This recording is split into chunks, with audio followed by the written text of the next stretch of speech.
आज हामी जान्छौँ कि राष्ट्रिय परिचयपत्र एपबाट भोटर आइडी कसरी बनाउन सकिन्छ। भिडियो लास्टसम्म हेर्नुहोला।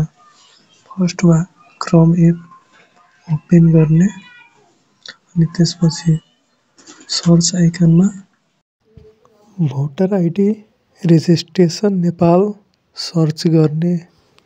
सर्च गरेपछि यस्तो इन्टरफेस आउँछ।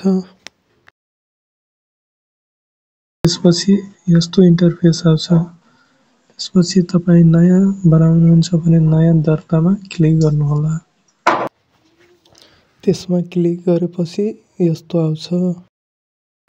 राष्ट्रिय परिचयपत्र नम्बर अनि जन्ममिति। नाममा सुरुको नाम राख्नुहोला। यहाँ सही उत्तर भन्छ त्यो जोडेर यसमा लेख्नुहुन्छ।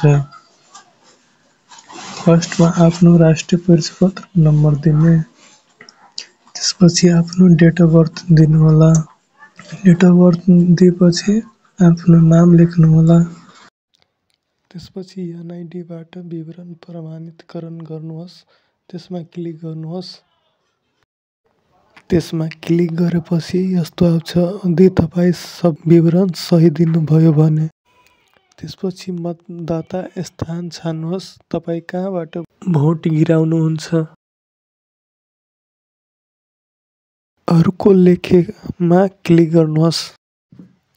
त्यसपछि यस्तो आउँछ।